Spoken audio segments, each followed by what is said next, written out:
বিশ্বাস করেন আমার ভাইয়েরা, আল্লাহর কোরআন সামনে নিয়ে একটা কথা বলে দিয়ে যায়, এই কোরআনকে যদি প্রত্যেকটা মুসলমানের হৃদয়ে হৃদয়ে ঢুকিয়ে দিতে পারেন, কোরআনের চেতনা যদি জাগ্রত করতে পারেন, এই দেশে কোরআনের রাজ কায়েম হবে।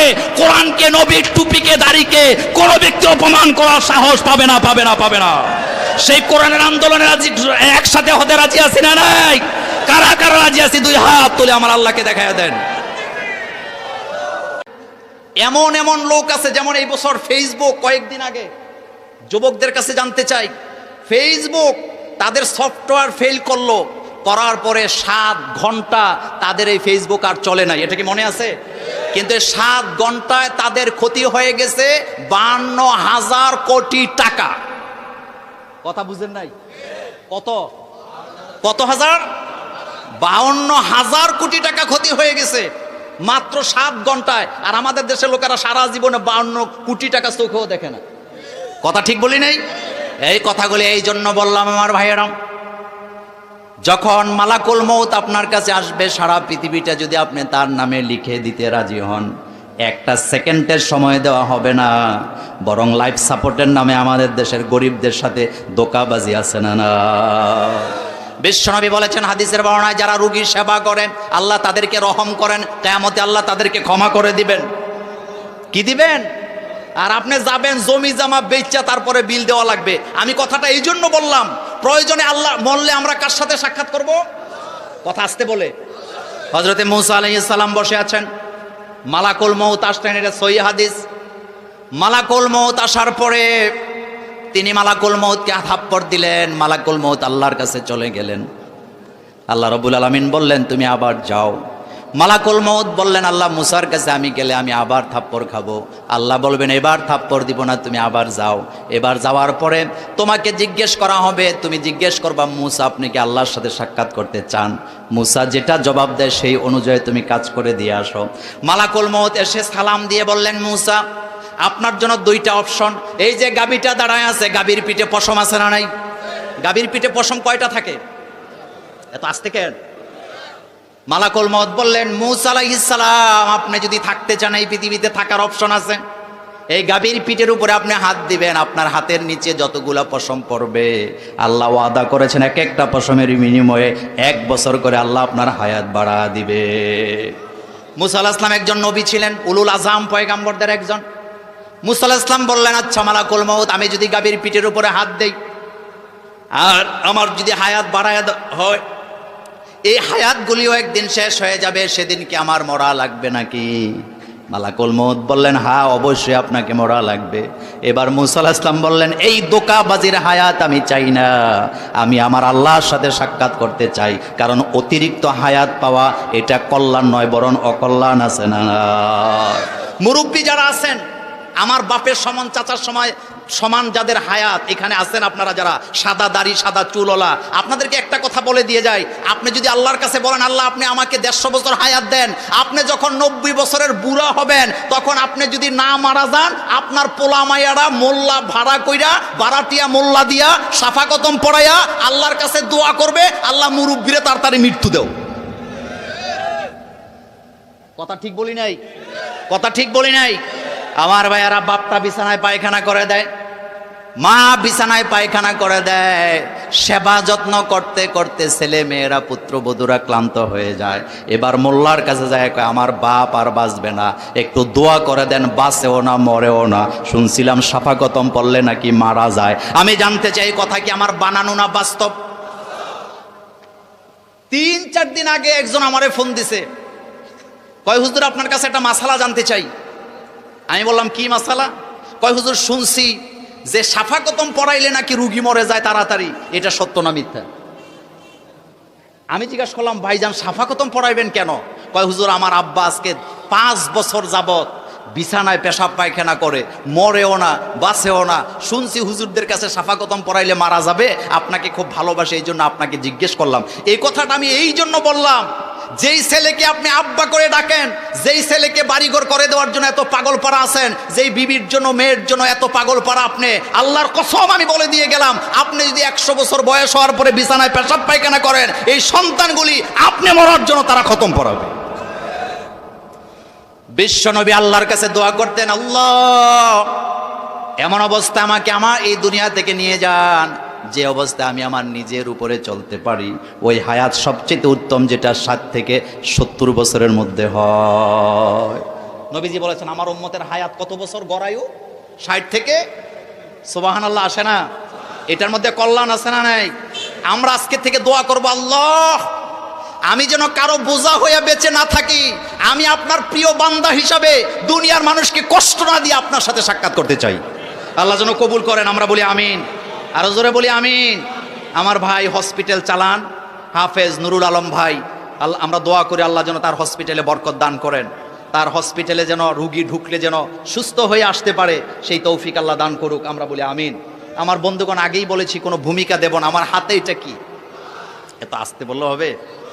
এটা কি? কোরআন কয় রকমের? আরো আসতে কোন? এটার প্রতি ভালোবাসা আছে না নাই? এটার প্রতি ভালোবাসা নাই এমন কোন মুসলমান খুঁজে পাওয়া যাবে নাকি? যাবে না। এটাকে ভালোবাসতেই হয়। ভূমিকা দেব না, যেহেতু আমাকে কিছু গুরুত্বপূর্ণ কথা বলতে হবে। আজকে আমরা একটি সূরা থেকে কথা বলবো। প্রথম কথা হলো, রাসূলুল্লাহ সাল্লাল্লাহু আলাইহি ওয়াসাল্লামের উপরে যতদিন কোরআন নাজেল হয় নাই, রাসূলের কোনো শত্রু জন্ম নেয় নাই। যেদিন থেকে কোরআন নাজেল হয়েছে লক্ষ লক্ষ শত্রু পয়দা হয়ে গেছে। কথাটা বুঝাইতে পারি নাই? কথাটা বুঝাইতে পারি নাই? আল্লাহর নবী মক্কায় জন্ম নিলেন। কোথায়? রাসূলের বাপের নাম কি? আরো আসতে কোন? দাদার নাম কি? দাদির নাম কি?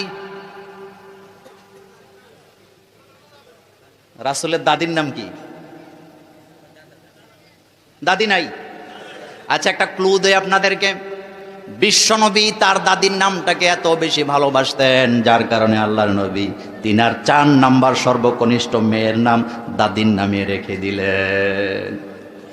এবার বলেন কি নাম? এখনো পারলেন না? ফাতেমা। কি নাম? রাসূলের কয় মেয়ে? হুজুর আমরা কি লাইকুম, আপনি কই এলাম? রাসূলের কয় মেয়ে? কিন্তু আমরা নাম জানি কয়জনের?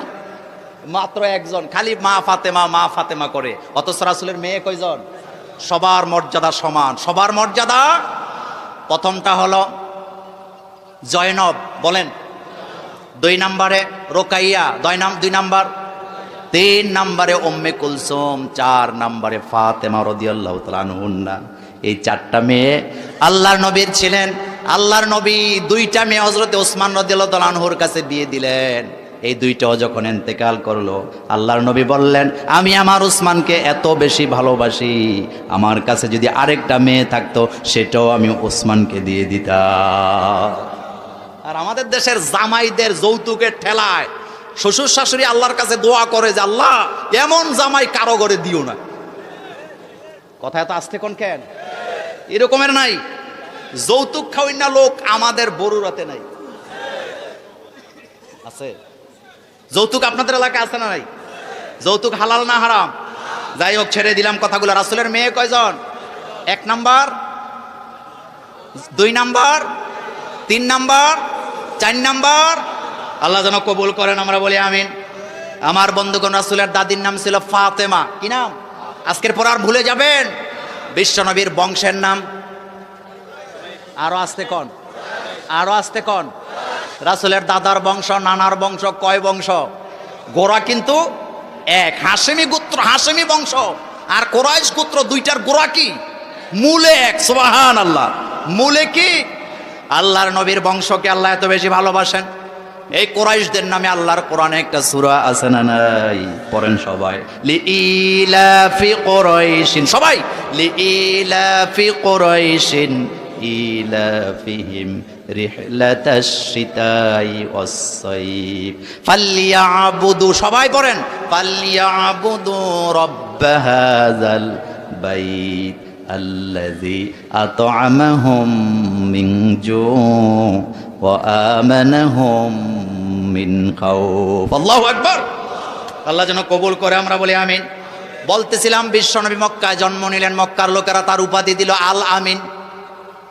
পৃথিবীর সৃষ্টি থেকে নিয়ে আজকে পর্যন্ত যত লোক নোবেল পাইছে, এই শব্দটা কেউ উপহার পায় নাই, একজনেই আল আমিন উপাধি পেয়েছে, আর সেটা হলো আপনার আমার নবী মুহাম্মদুর রাসূলুল্লাহ সাল্লাল্লাহু আলাইহি ওয়াসাল্লাম। বর্তমানে যারা নোবেল পায় ম্যাক্সিমাম চোর। কথা আসতে বলেন কেন? ম্যাক্সিমাম সুদখোর, ঘুষখোর, দুর্নীতিবাজ। পৃথিবীতে একটা নোবেল বিজয় সারা পৃথিবীকে চমকে দিয়েছেন, দল মত নির্বিশেষে স্বেচ্ছায় লোকেরা তিনাকে সেই নোবেলটা দিয়েছেন, আর সেই নোবেলের নাম হলো আল আমিন। কি নাম? আরো আসতে কন। আর আমাদের দেশে আমার মতো হুজুররা মসজিদের টিয়া খায় না, সভাপতিরা, কিছু কিছু সভাপতি আছে ডাইন পকেট, বাম পকেট, এক পকেট। আপনারা কই না আবার কালকে মিছিল করেন না, সাহেব এরকমের আছে না? কথা আসতে কোন কেন? বহু মসজিদের কেশিয়ার আছে 20 বছর টেহার কোনো হিসাব নাই, হিসাব চাইলে আরো উল্টা, এমন আছে না? আর আপনার আমার নবী দেখেন, খেয়াল করেন, নবীজিকে মক্কার লোকেরা কত ভালোবাসতেন। তারা নবীজিকে একটা শব্দ উপহার দিলেন, আল আমিন। কাফেরের নেতারাও দেখলে আমাদের আল আমিন যায়। কিন্তু 41 বছরের প্রথম দিন হেরা গোয়ায় যখন কোরআন নাজেল হলো, কোরআন নিয়ে যখন মক্কায় গেলেন, এখন আর তারা সেই আল আমিন বলে না, এখন বলে যেখানে মোহাম্মদকে পাও কতল করো। তাইলে বোঝা গেল ব্যক্তি মোহাম্মদ সাল্লাল্লাহু আলাইহি ওয়াসাল্লামের শত্রু তারা ছিল না, আল্লাহর কোরআনের শত্রুতা তাদের মধ্যে ছিল কি ছিল না? বিশ্বাস করেন, আজও যাদের বিরুদ্ধে ষড়যন্ত্র হয়, যাদেরকে লটকে দিতে চায়, তাদের ব্যক্তিত্বের কারণে নয়, আল্লাহর কোরআনের মিছিলে শরীক হওয়ার কারণে তাদের বিরুদ্ধে ষড়যন্ত্র চলছে।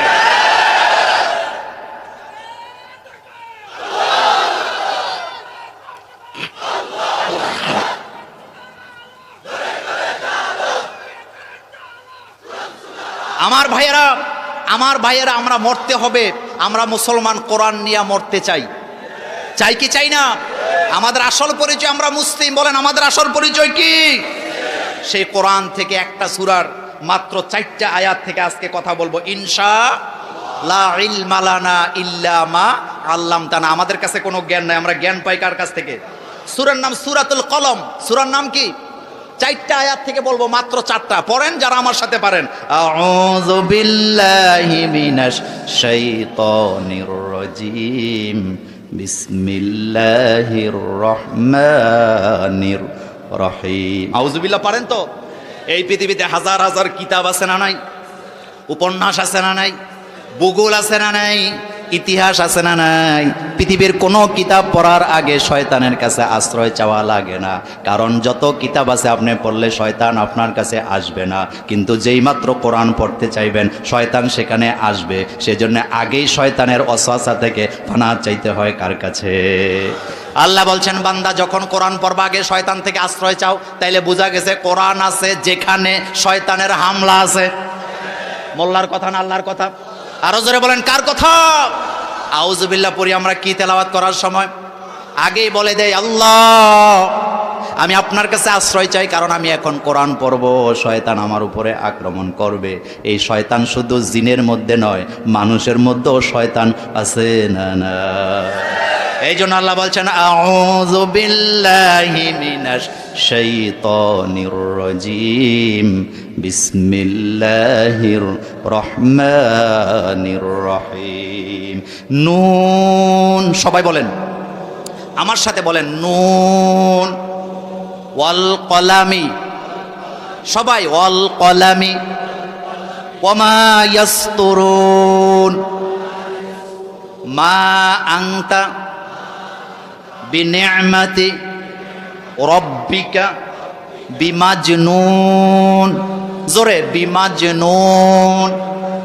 ওয়া ইন্না লাকা লা আজরান গায়রা মামনুন, ওয়া ইন্নাকা লা আলা খুলুকিন আযীম।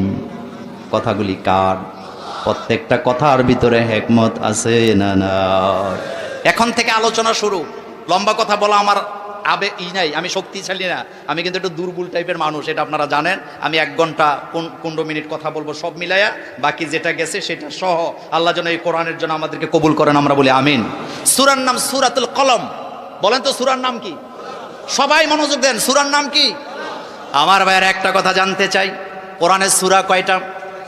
114টা সূরা আল্লাহ দিলেন, তার ভিতরে কলমের নামে আল্লাহ একটা সূরা দিয়ে দিলেন। তাইলে বোঝা গেছে কলমের ভিতরে হিকমত আছে না নাই? কলম দিয়ে মানুষে কি করে? আরো আস্তে কোন, কি লেখে? কি লেখে? আমার ভাইয়েরা একটা কথা জানতে চাই, লেখা আগে না পড়া আগে? কথা বলতে হবে। আমি কিন্তু বড় আলেম না, আপনাদের সাথে শেয়ার করতেছি। লেখা আগে না পড়া আগে? 3 দল হইছে। এক দল কয় পড়া আগে, আরেক দল কয় লেখা আগে, আরেক দল কয় কোনোটাই কইতাম না।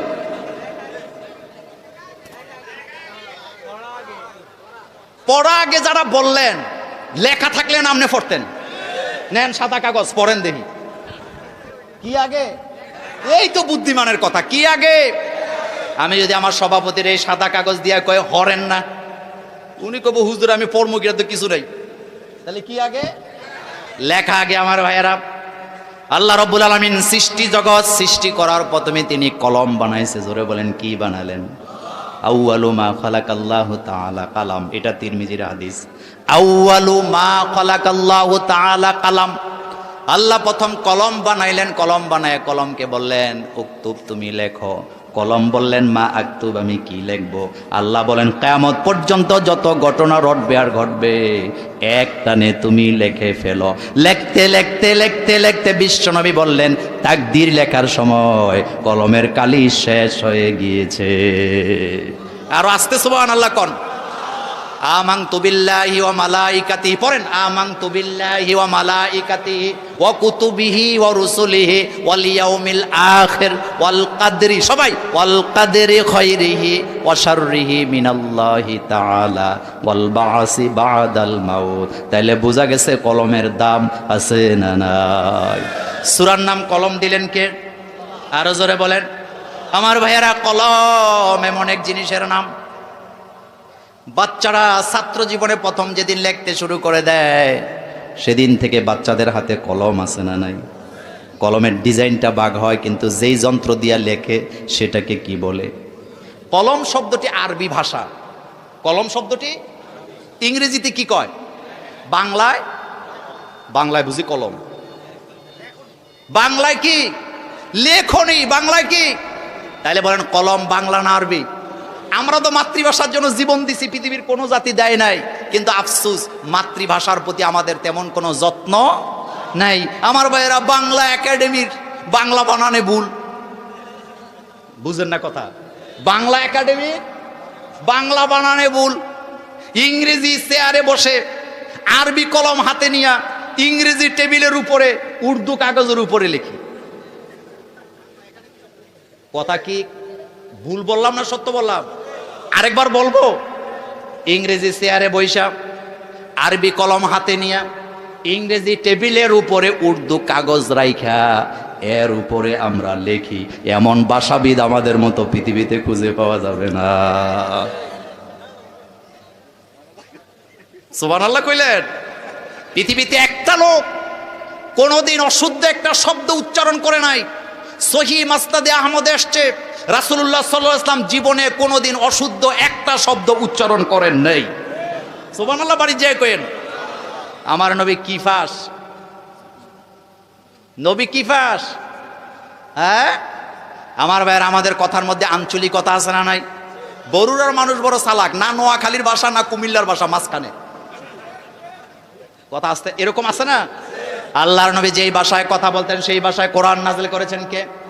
আল্লাহ বললেন হাবিব, আমি আপনার নিজের ভাষায় কোরআনটা এই জন্য নাযিল করে দিয়েছি যাতে করে আপনি কোরআনটাকে মানুষের মধ্যে ভালোভাবে বুঝায় দিতে পারেন।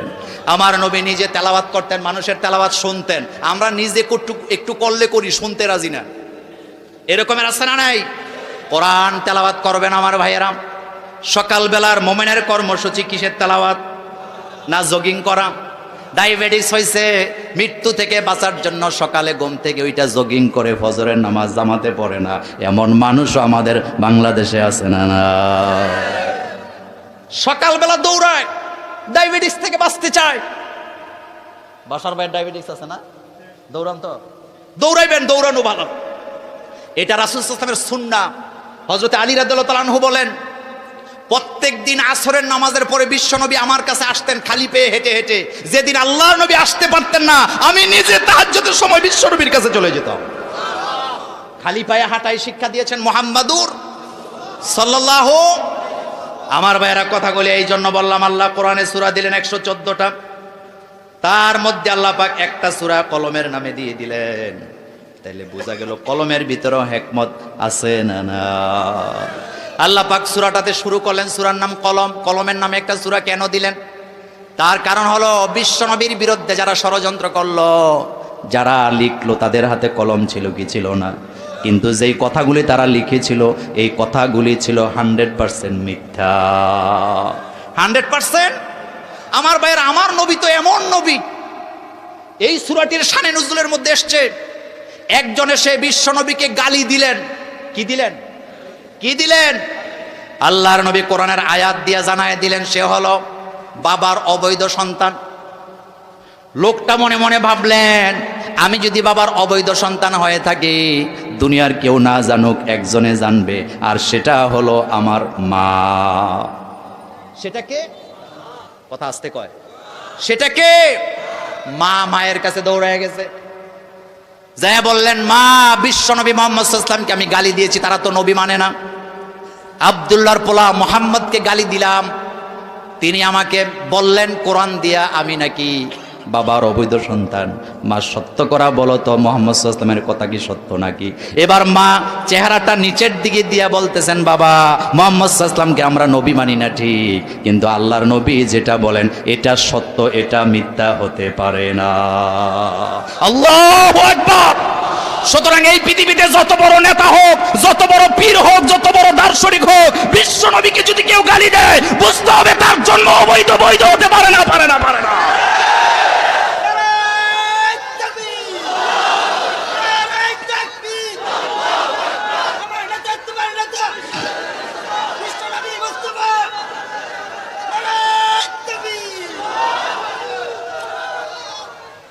কোন সূরা থেকে কথা বলতেছি? কোন সূরা? নবীর দাড়ি নিয়ে কথা বলো, টুপি নিয়ে কথা বলো, ভালো মৃত্যু হবে না। আবু লাহাবের পোলা উতাইবা, কি নাম? লম্বা হাদিস আমার ভাইয়েরা, পুরাটা বলবো না। উতাইবা রাসূলুল্লাহ সাল্লাল্লাহু আলাইহি ওয়াসাল্লামের সামনে গেলেন, যাই আল্লাহর নবীর চেহারা মোবারকের দিকে এইভাবে করে থুতু দিলেন। কি দিলেন? আসতে বলে কেন? কি দিলেন? আমার ভাইয়েরা, থুতু আল্লাহর নবীর চেহারা মোবারকে পড়ে নাই, কারণ এই চেহারা এমন চেহারা, এই চেহারার ভিতরে যারা ফু দেয়, থুতু দিতে চায়, ওই চেহারাটা চোখ সুদ্ধা জ্বালায়া দেন কে? ফাজাতাবাহু রাব্বুহু ফাজালাহু মিনাস সালিহিন। আমার ভাইয়েরা, উতাইবা বিশ্বনবীকে থুতু দিলেন। আমার নবীকে আল্লাহ এত ভালোবাসেন, থুতুটা আল্লাহর নবীর চেহারা মোবারকে পড়ে নাই। আল্লাহর নবী কষ্ট পাইলেন, আকাশের দিকে তাকায় বলেন, আল্লাহ, এই জমিনে আপনার যত পাগলা কুকুর আছে, একটা কুকুর উতাইবার পেছনে লাগায়া দেন। দোয়া করতেছে কে? এত আস্তে কোন কেন? দোয়া করতেছেন মুহাম্মাদুর। এই দোয়া বোধহয় কবুল হবে না। নবীজি দোয়া করতে দেরি, দোয়ার সহজমে চলে গেছে। ওতাইবা দৌড় দিছে বাপের কাছে। বাপের নাম কি? এত আসতে বললে হবে? আবু লাহাবের কাছে যায়, কয়, আব্বা, ডেডি। কয়, কি খবর? সর্বনাশ হয়ে গেছে। কয়, কি সর্বনাশ? কয়, আমি মুহাম্মদ সাল্লাল্লাহু আলাইহি ওয়াসাল্লামের চেহারা মোবারকে থুতু মারছিলাম, থুতুটা ওনার চেহারা মোবারকে পড়ে নাই, কিন্তু তিনি একটা কথা আকাশের দিকে তাকায় বলছে যে আল্লাহর যত পাগলা কুকুর আছে আমার পিছে যেন একটা লাগায়া দেয়। আপনার কাছে জানতে চাই ভবিষ্যৎ কি? বাপ কয়, তোর ভবিষ্যৎ অন্ধকার। তোর ভবিষ্যৎ, আরো আসতে কোন, তোর ভবিষ্যৎ। বিশ্ব নবীর সাথে যদি যে কোনো কায়দায় বেয়াদবি করা হয়, বিশ্ব নবীর দাড়ি টুপিকে যদি যে কোনো কায়দায় গালি দেওয়া হয়, তুই পাগল হয়ে মরে যাবি, পাগলা কুত্তা হয়ে মরে যাবি। এই কথাগুলা কি আমার? এই কথাগুলি কার? আমার ভাইয়ারাম, আবু লাহাব কয়, বাপ, তুই একা একা কোনো দিকে যাইস না, তোর চতুর্দিকে সিকিউরিটি গার্ড দিলাম। এতে বাথরুমে গেলে লোকেরা বাথরুমের দরজায় যায় দাঁড়ায় থাকে, বউর কাছে গেলে দরজায় লোকেরা পাহারা দেয়। সিরিয়াতে ব্যবসা করতে যায়, একদল তার সিকিউরিটি গার্ড হিসাবে পাঠায় দিছে, আর বলা হয়েছে কোনোদিন তারে রাস্তাঘাটে একা ছাড়বা না। কিন্তু আল্লাহর ওয়াদা, নবীজিকে গালি দিলে ধ্বংস কপালে আছে না না? আমার ভাইয়েরা, উতাইবা কাফেলা নিয়ে গেলেন সিরিয়াতে। যাওয়ার পরে ব্যবসা বাণিজ্যের মাল টাল নিয়ে যখন রওনা দিছে, কিন্তু রাত দিন কিন্তু ঘুম নাই, চিন্তা একটাই যে মোহাম্মদ সাল্লাল্লাহু আলাইহি ওয়াসাল্লামের কথা কখন না জানি সত্য হয়ে যায়। এক জায়গায় এসে রাতের বেলা শিবির গেলেন, তাবু ঘেরলেন, ঘেরার পরে মাল সামানা চতুর্দিকে রেখে সুন্দর করে সেফটি করে সারভাইভের সিচুয়েশনের মতো একেবারে পোটলা বানায় একটা গোপন জায়গায় ওতাইবারে রাখছে। রাত যখন গভীর হলো, সিকিউরিটি গার্ডদের ঘুম নাই, এদিক সেদিক তাকাইতেছে কোনো কিছু আসে নাকি। গভীর রজনীতে তারা দেখতে পেলেন দূর থেকে একটা বাঘ, এই বড় বড় চোখ, আস্তে আস্তে করে তাদের কাফেলার দিকে এগিয়ে আসতেছে। সুবহানাল্লাহ, মুখ দিয়ে আসে না মুসলমান? সুবহানাল্লাহ, মুখ দিয়ে আসে না? আমার ভাইয়েরা, পাগলা কুকুরের মতো বাঘ যখন আস্তে আস্তে আসতেছে, সিকিউরিটি দেওয়ার জন্য যারা আসছে তারা বুঝে গেছেন আমাদের সিকিউরিটি এখন দিবে কে। সবাই চুপচাপ বসে গেছে, লড়াচড়া নেই। বাঘ আসলেন, লোকেরা বুঝে গেলেন এটা কোনো সাধারণ বাঘ নয়, এই বাঘ ওই বাঘ যেই কথা মুহাম্মদ সাল্লাল্লাহু আলাইহি ওয়াসাল্লাম বলে দিয়েছেন। আমার ভাইয়েরা, বাঘ আসছে, শরীরের গন্ধ শুকতেছে, কারণ মোমেনের গায়ের গন্ধ আর মুনাফিকের গায়ের গন্ধের মধ্যে পার্থক্য আছে না? না, মোমেনের গায়ের থেকে আতরের গন্ধ আয়ে, আর মুনাফিকের মুখের থেকে কুত্তা ফোসা গন্ধ আয়ে, গাজার গন্ধ। কথা আসতে কয় কেন? কিসের গন্ধ? গাজার গন্ধ আসে। আমার ভাইয়েরা, শুকতেছে, একজন একজন করে, কাউকে বাদ দেয় নাই, কারো গায়ে আক্রমণ করে নাই। ওতাইবার দিকে যখন যাচ্ছে, ওতাইবা চিৎকার দিয়ে বলতেছেন, দেখো মুহাম্মদ সাল্লাল্লাহু আলাইহি ওয়াসাল্লামের কত ক্ষমতা, মক্কায় বসে বাঘ পাঠায়া সিরিয়াতে আমাকে নিশ্চিহ্ন করে দেওয়ার জন্য এসেছে। ওতাইবা বুঝে গেছে তাকে ছাড় দেওয়া হবে না। সুতরাং ইসলাম নিয়ে, নবীর দাড়ি নিয়ে, কোরআন নিয়ে বাজে কথা বলবা, নিজের কপাল যাবে, নিজের কপাল যাবে। এই কপাল কেউ টিকাতে পারবে? আমার ভাইয়েরা, কলম দিয়া সূরা লেখছেন কে? আরো আস্তে কোন, কে লিখেছেন? এখন জানবো কলমের ক্ষমতা কি কি আছে, মর্যাদা কি। কলমের মর্যাদা আছে না নাই? এক নাম্বার, কলম আল্লাহ সৃষ্টি করেছেন তাকদীর আর ভাগ্যকে লেখার জন্য। সুবহানাল্লাহ, আসে না? বিচারপতি রায় লেখে কি দিয়া? পয়েন্টগুলি মনে রাখবেন। এক নাম্বার, কলম দিয়া তাকদীর লেখা হয়েছে, যার কারণে তাকদীরকে কেউ রোধ করতে পারে না, কারণ এটা লিখে দিয়েছেন কে? দুই নম্বরে আমার ভাইয়েরা, ফেরেশতারা আপনার আমার আমল নামাগুলা কি দিয়া লেখে? ইন্না আলাইকুম লাহাফিজিন কিরামান কাতিবিন ইয়ালামুনা মা তাফআলুন। আল্লাহ বলেন, এই ফেরেশতাদেরকে আমি নিযুক্ত করে রেখেছি। দুইজন ফেরেশতা দুই কাঁধে আছে, দুইজন ফেরেশতা দুই কাঁধে আছে, তাদেরকে কিরামান কাতিবিন বলা হয়। আর এই ফেরেশতারা ঘুমায় না, রেস্ট করে না, 24 ঘন্টা আপনি যা করেন সব লিপিবদ্ধ করে, কি করে না? মজার কথা শোনেন, ফেরেশতারা লিপিবদ্ধ করেন বান্দার আমল নামা, কিন্তু এখানে যত লোক আছেন এই পৃথিবীতে, 3 ধরনের লোকের জন্য ফেরেশতারা কলম লিখে না। সুবহানাল্লাহ, সুবহানাল্লাহ, আস্তে কোন। আল্লাহর নবী হাদিসের বর্ণনায় বললেন, 3 প্রকার লোক। কয় প্রকার? 3 প্রকার লোকের উপর থেকে আল্লাহ কলম উঠায় নেন। এক নম্বরে আল্লাহ রাব্বুল আলামিন এর হাবিব বলেছেন, ঘুমন্ত ব্যক্তির আমল নামা রেশ থাকে, তার অপরাধ লেখা হয় না। এই জন্য ঘুমের ভিতরে যদি কোনো অপরাধ কেউ ঘুমন্ত অবস্থায় করে, সেটা আমল নামায় লেখা হবে না, সেটা মাফ করে দিছেন কে? ঘুমন্ত ব্যক্তি আপনার পাশে ঘুমাইছে, আপনারে লাথি মারছে, বিচার আছে? বিচার আছে? যতক্ষণ পর্যন্ত ঘুমন্ত ব্যক্তি ঘুমে থাকে, ওই ব্যক্তির উপর থেকে আমল নামা থেকে কলম উঠায় নিছেন কে? 2 নম্বরে মাজনুন, পাগল, যার মাথা ঠিক নাই, এরকম আছে না? পাগলরে আমরা দাম দেই না, পাগলকে দেখলে আমরা ধাক্কা দেই না, দিবেন না। পাগল দেখলে একটা পাউরুটি কিনে দিবেন, একটু টাকা দিবেন, তাকে খাওয়ায়া দিবেন, কারণ এই লোকটার উপরে শরীয়ত। বিশ্বনবী বললেন, মাজনুন, পাগল যতক্ষণ থাকবে, পাগলামি করা অবস্থায় যতক্ষণ থাকবে, তার উপর থেকে আল্লাহ কলম উঠায় নিলেন। আমার ভাইয়েরা, মদিনাতে হযরতে ওমর রাদিয়াল্লাহু তাআলা আনহু তখন রাষ্ট্রপ্রধান, ওই এলাকার একটা পাগল মহিলা জিনা করছে। কি করছে? কথা বুঝেন তো? কি করলো? জিনা করলো। আমার ভাইয়েরা, হযরত ওমর রাদিয়াল্লাহু তাআলা আনহু বিচারের ফয়সালা দিলেন, তাকে তোমরা পাথর মেরে হত্যা করে দাও। হযরতে আলী রাদিয়াল্লাহু আনহু সেই রাস্তা দিয়ে যাচ্ছিলেন। হযরতে আলী রাদিয়াল্লাহু আনহু বললেন, এই মহিলাকে তোমরা কেন ধরে নিয়ে এসেছো? এবার তারা বলল, হযরতে আমিরুল মুমিনিন হযরতে ওমর ফারুক রাদিয়াল্লাহু আনহু বিচারের রায় দিয়েছেন এই মহিলার জিনা করেছে, তাকে পাথর মেরে হত্যা করে দেওয়ার জন্য। এটা বলার পরে হযরতে আলী রাদিয়াল্লাহু আনহু বললেন, এই মেয়েকে ছেড়ে দাও।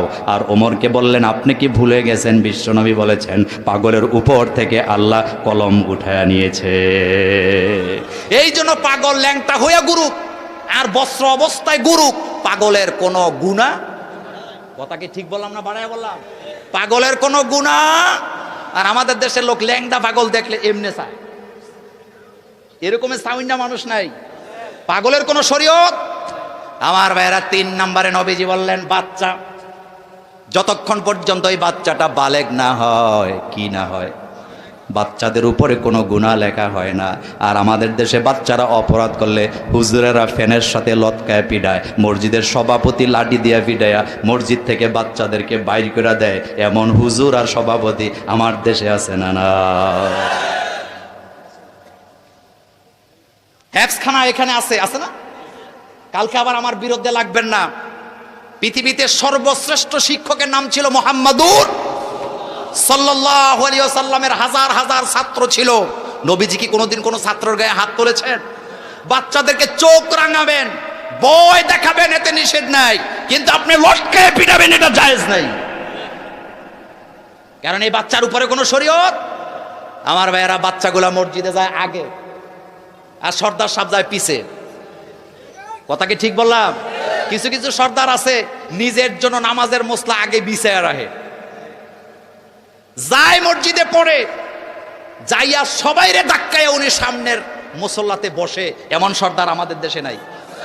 অথচ বিশ্বনবী সহিহ হাদিসে মুসলিমে নিষেধ করেছেন, খবরদার জুমার দিনে মসজিদে যাইয়া কাতারকে ডিঙ্গাইয়া সামনে যাবা না, এটা জুমার হক। যে আগে যাবে সে আগে বসবে। বাচ্চাগুলো আজানের সাথে সাথে মসজিদে চলে যায় আর গল্প গুজব করে পরে যায় বাচ্চাদেরকে ধাক্কায়, দৌড়ায়, ধমকায়। এমন সর্দার আমাদের দেশে আছে না নাই? কেন ধমকান? এই বাচ্চাগুলার শরীয়ত নাই। বাচ্চাগুলাকে ক্ষমা করে দিয়েছেন কে? আমার ভাইয়েরা, কথাগুলো এই জন্য বললাম, আমল নামা লেখা হয় কি দিয়া? আরো জোরে বলেন, কি দিয়া? কলমের মর্যাদা 10টা আজকে বলবো। 2 নম্বরে ফেরেশতারা কলম দিয়ে আপনার আমার আমল নামা লিপিবদ্ধ করে। 3 নম্বরে সাধারণ মানুষের কলম দিয়ে তারা তাদের কথাবার্তাগুলি লিপিবদ্ধ করে, চিঠি লেখে। কেউ লেখে প্রেম কাহিনী, কেউ লেখে ইতিহাস, আবার কলম দিয়া ইতিহাস পাল্টায়, প্রেম কইরা ধরা খায়। এমন লোক আছে না? না। একটা কথা মনে পড়ে গেছে, বলে দেই। আমাদের দেশে এখন কোর্ট ম্যারেজ, বাগুইন্যা বিয়ে আছে না নাই? কথা আসতে কয়। আজকের মাহফিলে বা যারা আমার কথা শুনছেন মিডিয়ার মাধ্যমে, ভাগ্যা বিয়া করছেন যারা, আলেমদেরকে সাক্ষী রেখে আমি বলে দিয়ে যাই, কালকে সকালে যে বিয়াটা আবার নতুন করে পড়াবেন। কারণ ভাগ্যা বিয়া করার পরে মেয়ের গার্জিয়ান যেই বিয়েতে উপস্থিত থাকে না, নবীজি 1 বার নয়, 2 বার নয়, 3 বার বলেছেন এই বিয়া বাতিল, এই বিয়ে বাতিল, এই বিয়া বাতিল। পৃথিবীর কোন ইমামের ফতোয়া এই বিয়া টিকতে পারে না, পারে না, পারে না। নবীজিকে বলা হলো, ইয়া রাসূলুল্লাহ সাল্লাল্লাহু আলাইহি ওয়াসাল্লাম, অমুক লোক বিয়ে করেছেন, কিন্তু বিয়ের সময় মেয়ের বাবা অথবা কোনো গার্জিয়ান উপস্থিত ছিল না। আল্লাহর নবী বললেন, আয়েশা, এই বিয়া বাতিল, এই বিয়া বাতিল, এই বিয়া বাতিল। কয়বার? নবীজি কয়বার বললেন? আল্লাহর নবী যদি কোনো কথা 1 বার বলে, এটা উম্মতের জন্য শরীয়ত হয়ে যায়। আর বিশ্বনবী 3 বার বলেছেন বিয়ে হয় নাই, নতুন করে আবার বিয়ে করতে হবে। আর আমাদের দেশে ইদানিং কিছু টেডি মার্কা হুজুর বাইর হয়েছে, ফতুয়া দেয়, কয় ভাগ্যা বিয়া করলে বিয়াটা হয়ে যাবে। কে বলেছে তোমাকে হয়ে যাবে? বিয়ে হবে না, এটা বাতিল, বাতিল, বাতিল। ছেলের গার্জিয়ান যদি না থাকে বিয়া হয়ে যাবে, কিন্তু মেয়ের গার্জিয়ান না থাকলে সেই বিয়া শুদ্ধ হবে। একাধিক সহিহ হাদিসে এটা আসছে। আমার ভাইরা, কেন হবে না? তার কারণ মেয়েরা হয় আবেগী, মেয়েরা হয়, দেখবেন বুয়া বাড়ির মেয়ে সিএনজি চালকের সাথে প্রেম করে। এমন ঘটনা আছে না নাই? অথচ বিয়েতে একটা শব্দ আছে কুফু। কি আছে? কুফুর বাংলা কি? সমতা। সমতা লাগবেই। সমতা না থাকার কারণে অনেক ধনী ছেলে গরিব মেয়েরে বিয়ে করলে সারা জীবন হইন নিজি করে গালি দেয়। কথা তো আসতে কোন কেন? আবার কুফু না থাকার কারণে ধনীর মেয়ে গরিবের কাছে বিয়ে দিলে ওই মেয়েটা সারা জীবন ছেলেরে ফৈন্নির ভূত কে গালি দেয়। কথা কি ঠিক বললাম না বাড়ায় বললাম? ইসলাম যে কত সুন্দর আমার ভাইয়েরা, সহিহ তিরমিজির হাদিস, সুনানে আবু দাউদের হাদিস, নবীজি বলেছেন, আম্মা যারা আয়েশা সিদ্দিকার বর্ণনা, নবী বলেছেন এই বিয়ে বাতিল। ইবনে মাজার হাদিস, নবীজি বলেছেন এই বিয়ে বাতিল, এটা হবে না, হবে না, হবে না। কথা কি বুঝে আসছে? সুতরাং যারা কেউ যদি থেকে থাকেন যে ভাগ্যা কোর্ট ম্যারেজ করছেন, মেয়ের গার্জিয়ান ছিল না, অবশ্যই আপনাকে আবার বিয়েটা দৌড়াতে হবে। আগে যে সংসার করছেন সেটার জন্য তাওবা করবেন কার কাছে? আল্লাহ যেন কবুল করে, আমরা বলি আমিন। আমার বন্ধুগণ, কলমের কথা বলছিলাম, কলমের ক্ষমতা। 3 নাম্বার বললাম। 4 নাম্বারে হযরতে কাতাদা রাদিয়াল্লাহু তাআলা আনহু বলেন, কলম আল্লাহ তাআলার এত বড় নিয়ামত, কলম না থাকলে কোনো ধর্মীয় গ্রন্থ লেখা যেত না। কারণ পৃথিবীতে 104খানা কিতাব আসমান থেকে এসেছে, প্রত্যেকটার ভূমিকায় লেখার জন্য কলম লাগে কি লাগে না? তাহলে কলমের নামে সূরা নাযিল করলেন কে? 5 নাম্বার, কলমের এত মর্যাদা, কলমের সাহায্য নিয়ে একজন মানুষকে রাস্তা থেকে ধরে নিয়ে ক্ষমতায় বসিয়ে দেওয়া যায়, আবার কলমের ক্ষমতা খোঁচা দিয়া চেয়ার থেকে রাষ্ট্রপতিকে নামায়া রাস্তার মানুষ করে দেওয়া যায়। তাহলে কলমের ক্ষমতা আছে না নাই? 6 নাম্বার, কলমের ক্ষমতা এত বেশি, নিরপরাধ মানুষকে ধরে নিয়ে ফাঁসির মঞ্চে লটকায় দেওয়া যায়, আবার কলম দিয়া চোর বাটপারকে, অপরাধীকে নিরপরাধ বানায় রাস্তায় ছেড়ে দেওয়া যায়। এই জন্য কলমের নামে সূরা দিলেন কে? 7 নাম্বার আমার ভাইয়েরা, কলমের এমন ক্ষমতা, একটা কলম দিয়ে অপরাধী, খুনি, চোর, ডাকাত, চাঁদাবাজকে নিরপরাধ বানায়া একেবারে মানুষের কাছে দুধের দোয়া, তুলসী পাতা বানানো যায়। কি দিয়া? 8 নাম্বার, কলমের এমন ক্ষমতা, কলম দিয়া ইতিহাসকে সঠিকভাবে লেখা যায়, আবার এই কলমের খোঁচা দিয়া ইতিহাসকে জনমের মতো বিকৃত করে দেওয়া যায়। কথাগুলি আমার না আল্লাহর? কথাগুলি আমার না আল্লাহর? কলমের এমন ক্ষমতা আমার ভাইয়েরা, এই কলমের লেখনী দিয়া মন মগজকে ধোলাই করে একজনকে মোমেন বানানো যায়, আবার এই কলমের খোঁচা দিয়া, লিখনি দিয়া একজন মোমেনকে নাস্তিকের কাতারে দাঁড়া করায় দেওয়া যায়।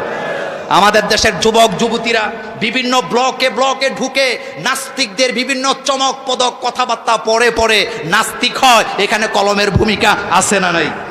10 নাম্বার, কলমের আদর্শ এমন আদর্শ, যেই কলম দিয়ে আপনি ইসলামী সাহিত্য লিখতে পারেন, কোরআনের তাফসীর লিখতে পারেন, হাদিসের ব্যাখ্যা লিখতে পারেন। পৃথিবীর হাজার ষড়যন্ত্রকারীরা যুগে যুগে, বছরের পর বছর, যুগের পর যুগ কোরআনের বিরুদ্ধে, ইসলামী আন্দোলনের বিরুদ্ধে তারা যতই ষড়যন্ত্র করুক, ওই লিখনির কারণে, ইসলামী সাহিত্যের কারণে ইসলামী আন্দোলন থেকে কর্মীদেরকে দূরে সরানো যাবে না, যাবে না, যাবে না, যাবে না।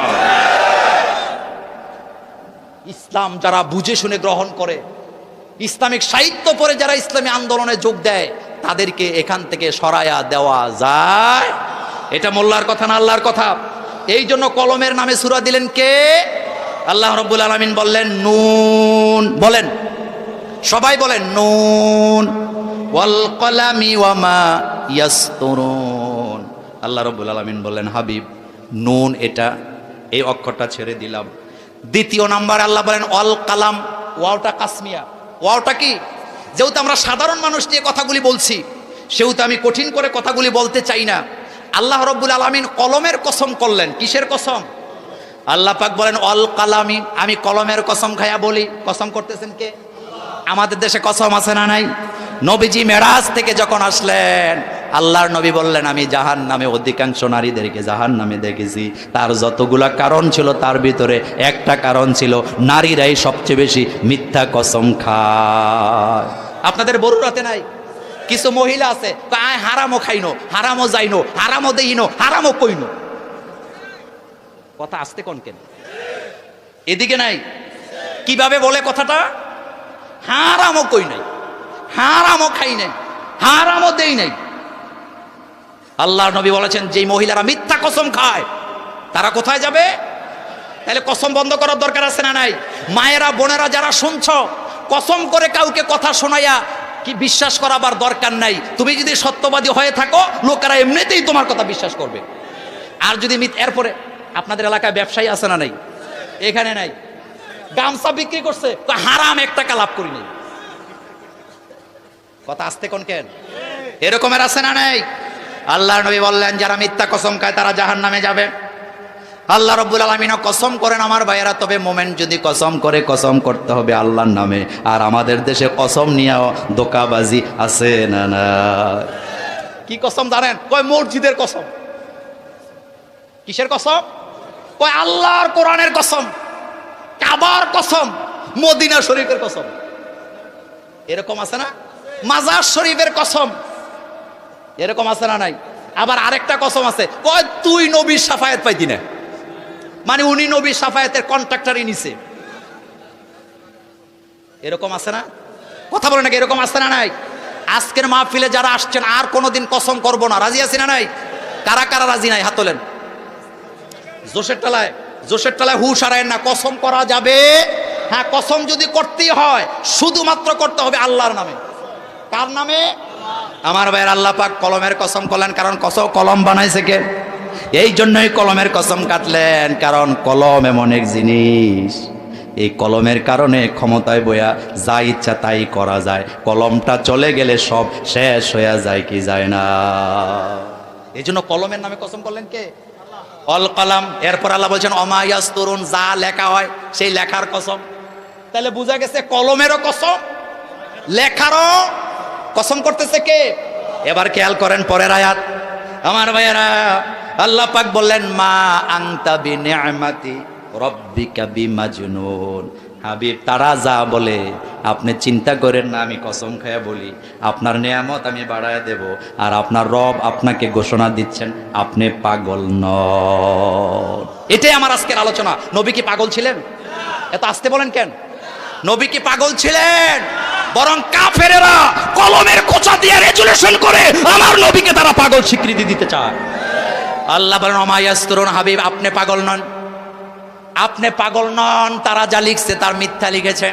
আপনি অপরাধী নন, বরং যারা লিখছে তারা পাগল, তাদের বাপ পাগল, তাদের মা পাগল, তাদের 14 গোষ্ঠী পাগল। আপনি ঠিকই আছেন, আপনার মর্যাদা আছে না না? এই পাগল বর্তমানে নাই।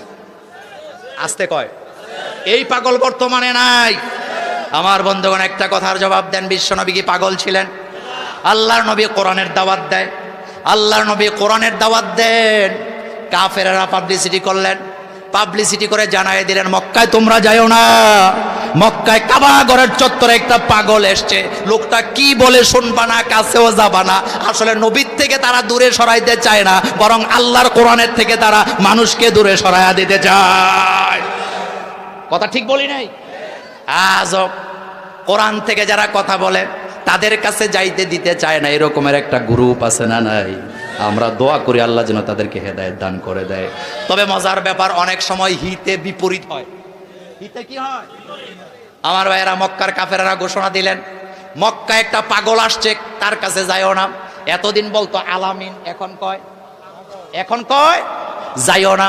লোকেরা বললেন কত পাগল রাস্তাঘাটে ঘুরে, কোন পাগলের বিরুদ্ধে নেতারা কথা কয় না, মুহাম্মদ সাল্লাল্লাহু আলাইহি ওয়াসাল্লামের বিরুদ্ধে কথা কয়। কারণ কি? এই পাগলটারে একটু দেখার দরকার আছে না না?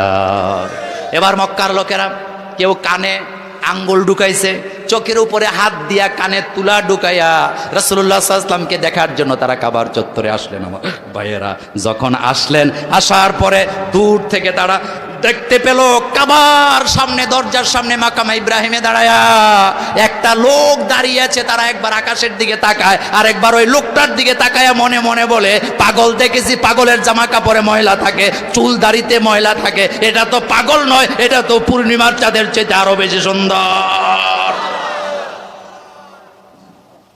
আম্মা জান আয়েশা সিদ্দিকা রাদিয়াল্লাহু তাআলা আনহা বলেন, ইউসুফ আলাইহিস সালামের সৌন্দর্য নিয়ে যারা কথা বলো, যেই সমস্ত রমণীরা ইউসুফ আলাইহিস সালামের রূপ দেখার পরে তারা নিজেদের চাকু দিয়ে আঙ্গুলগুলি কেটেছিল, তারা যদি আমার নবী মুহাম্মদ সাল্লাল্লাহু আলাইহি ওয়াসাল্লামের চেহারা মোবারক দেখতো, নিজেদের কলজা কাটলেও তারা টের পেত না।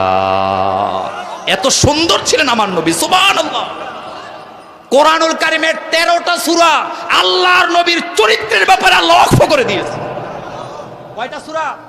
কয়টা সূরা? আলাম নাশরাহ লাকা সাদরাক ওয়া ওয়াদানা আনকা বিজরাক আল্লাযী আনকাদা যহরাক ওয়া রাফা'না লাকা যিকরাক।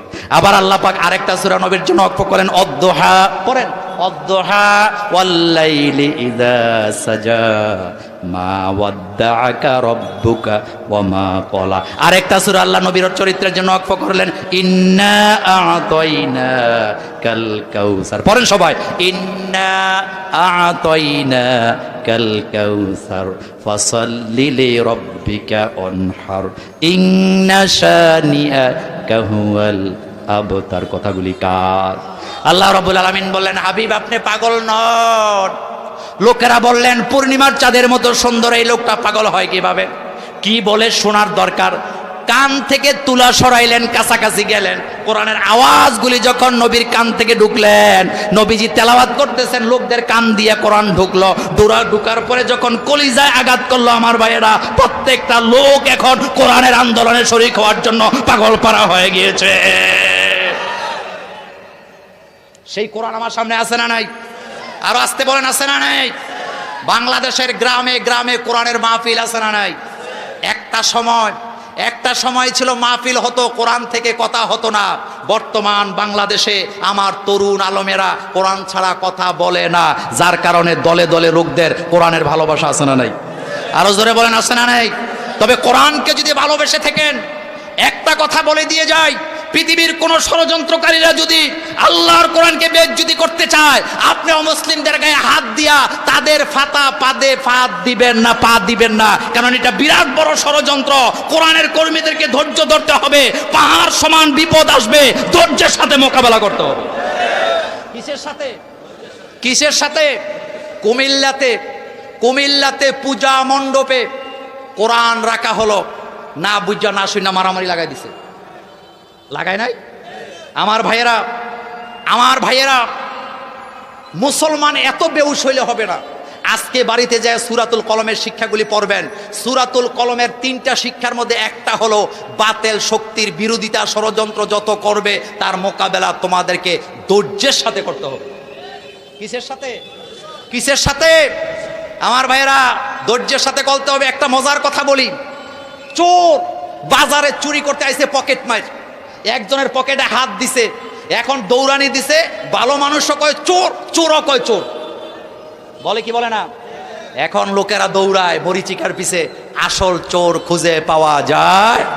বিশ্বাস করেন আমার ভাইয়েরা, আল্লাহর কোরআন সামনে নিয়ে একটা কথা বলে দিয়ে যায়, এই কোরআনকে যদি প্রত্যেকটা মুসলমানের হৃদয়ে ঢুকিয়ে দিতে পারেন, কোরআনের চেতনা যদি জাগ্রত করতে পারেন, এই দেশে কোরআনের রাজ কায়েম হবে। কোরআনকে, নবীর টুপিকে, দাড়িকে কোনো ব্যক্তি অপমান করার সাহস পাবে না। সেই কোরআনের আন্দোলনে একসাথে হতে রাজি আছি না নাই? কারা কারা রাজি আছি? 2 হাত তুলে আমার আল্লাহকে দেখায়া দেন।